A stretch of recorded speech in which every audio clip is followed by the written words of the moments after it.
What's going on, guys and girls? Nick here.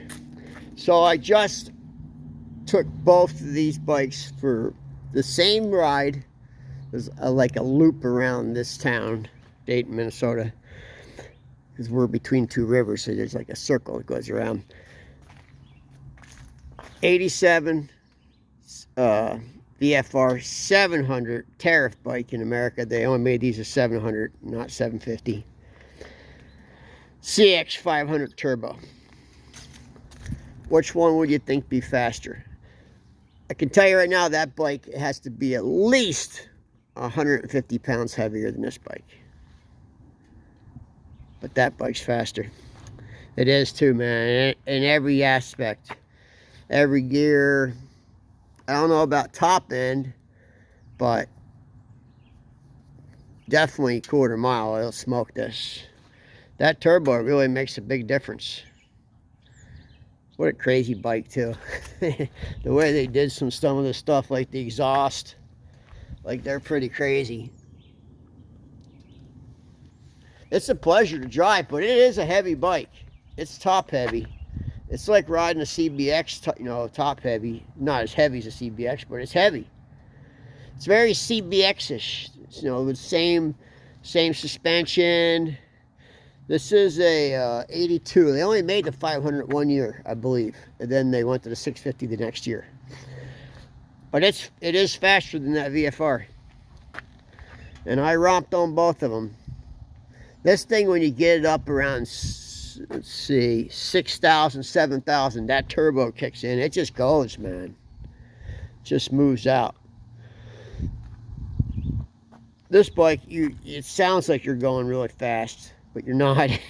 This bike, it's silent, and it doesn't sound like you're going fast, but you look down. The only downfall about this bike is that speedometer. It only goes to 80, so you're constantly pegged all the way out, because these were the years where they did that.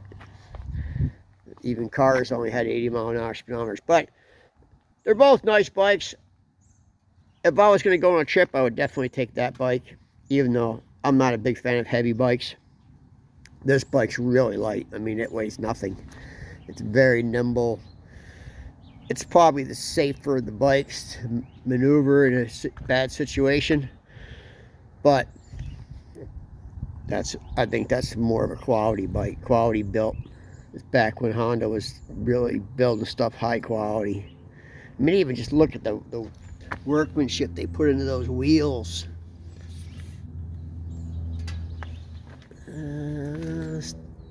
Still doesn't have floating disc though, I guess. That one doesn't either. Gixxer had floating disc by those years. By 87, definitely. Suzuki did. It's funny because floating disc started in Italy back in the 60s. Yeah, these ain't floating either. They're rigid mount. All right. Anyway, I'm going to go for one more ride. Maybe I'll take the Benelli Say out, see how it compares. I think it'll be not as fast as the 500 turbo either. That 500 turbo is fast, man. All right, see you guys. Have a great day. What's going on, kids? Nick out in the yard of Sport Wheels, trying to find a treasure. Never know what you're gonna find in Sport Wheels. Lots of gold wings, I know that. I'm not looking for a gold wing today, though.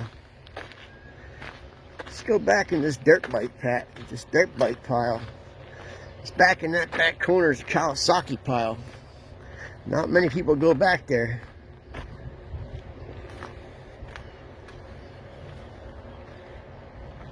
What's in this side? Looks like just mismatched Yamaha. I see a lot of Yamaha stuff and some Honda. There's a Bultaco.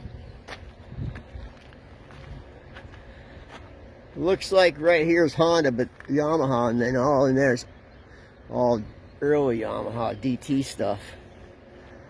This is the Kawasaki section that no one ever makes into. Some remnants. Not a lot though. You don't see too many complete bikes. Pretty soon these weeds will take over and you won't see anything. There's a nice two-stroke pipe right there. Yeah, I don't feel like walking in the weeds. That's why no one goes back there. There's too many weeds. Ticks. This is all Yamaha stuff. DT stuff. All DT stuff.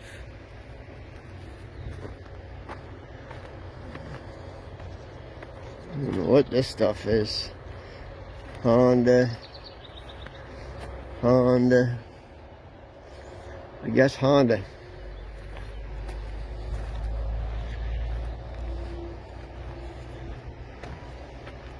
I think we're getting into ATVs and four-wheelers over here.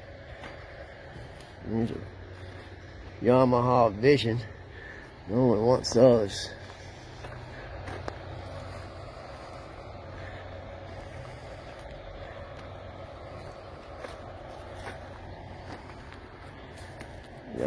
This is all Yamaha. The Yamaha section. So that crazy rear suspension inside the frame. Mono.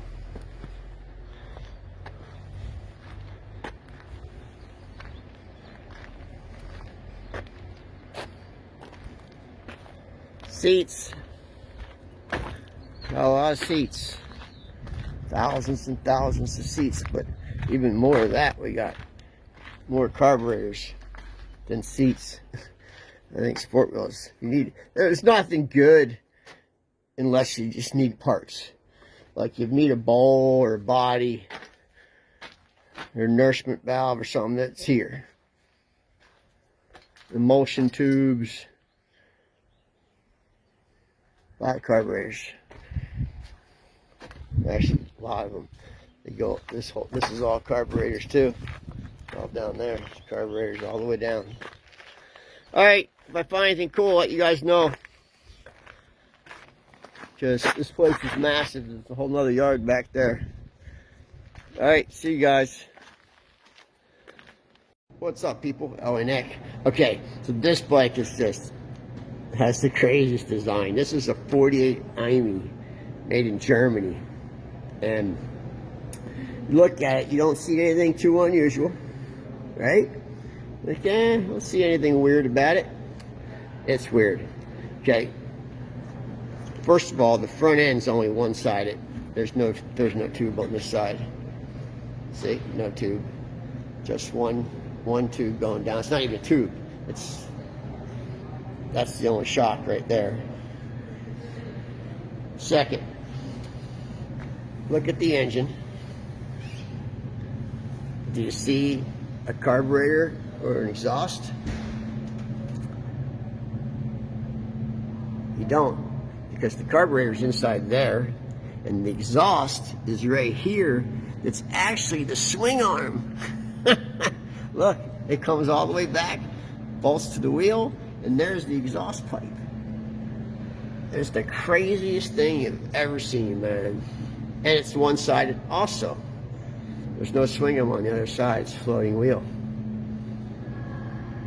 Pretty weird, huh? There's the suspension, monoshock with seat suspension too. Little air pump for the tires.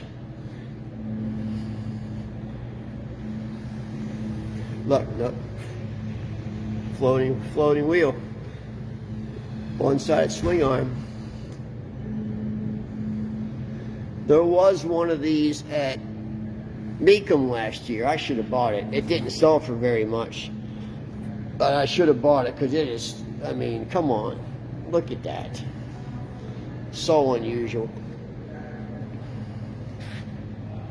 Very unusual bike right there. Just design-wise, it's crazy. I mean, very crazy design.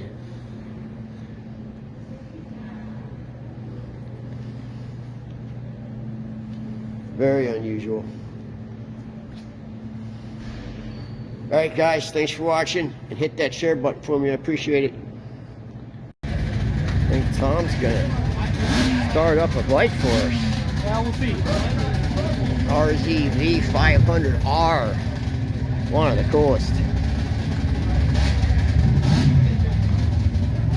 There's that. You're in gear there. There's that. Why don't you redo it, Nick? There you go. You know there's this little green N Yeah. that you need to look for? Nah. That's how I dropped mine. Same way.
KGM only, right? No, this is America. Oh, it was?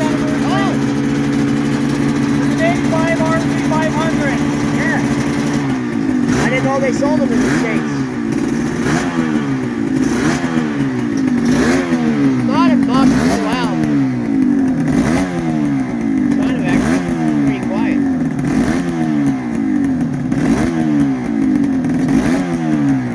Alright, guys, hit that share button for me. I appreciate it. Pretty cool. Suzuki 125 Stinger. You don't see these too often, man. I love the high pipes, the double high pipe. Pretty cool. I think they call them Stingers. Didn't they send what the name of them was? Pretty neat, man. How many miles? You got some miles, 10,000. It's cool though. I dig it. I think they were called Stingers, the model. Well, I like the headlight bucket. It's almost just like a bare headlight. This is my buddy Tom's. He had used to have two of them. I guess he sold one of them. Anyway, I'm in Campbell, California at the Two-Stroke Alley event. And a lot of bikes. Like a whole block full of bikes. So some rare stuff too. All rare stuff. Like nothing here you don't see anywhere else. There's probably over $1 million in bikes just in this courtyard and that one. And then you have a whole other block going on. Anyway, keep watching. I'll keep shooting. Hit that share button for me. I appreciate it, man. What's going on, guys and girls? Zoe Nick. Eagles Mare Automotive airplane and motorcycle museums in Eaglesmere, Pennsylvania, that most people never even heard of. But I'll tell you what, it's fantastic. A lot of cool stuff. Awesome. Time period correct painted cars. Scalp. There's all the paint scallops in there. I don't know if you can see them. If you go back on my page and scroll down, there's the Chevelle room. The Chevelle room was insane. Just insane. 69 Trans Am. El Camino, a nice little Suzuki in the back. I mean, look at this. Look at this.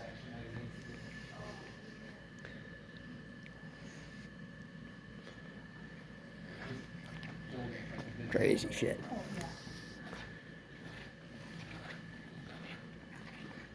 A lot of nice stuff, man.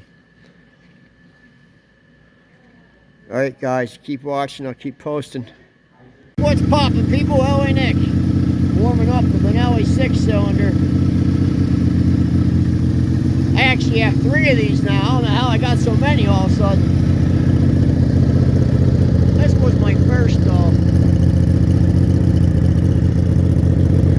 This one's kind of special to me because I got some signatures under there that I got on video when I was in Italy. So kind of cool. Listen to this thing.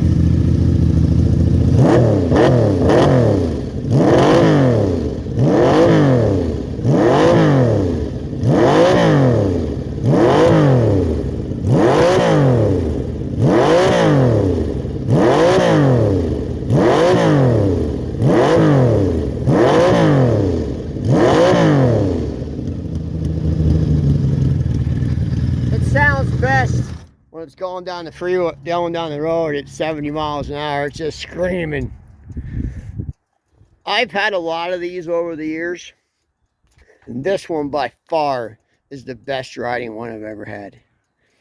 And the only thing different, well, I have a Quattro front disc brake on it. Not a say came with dual disc, but it doesn't really need it. It doesn't have enough power to need dual disc.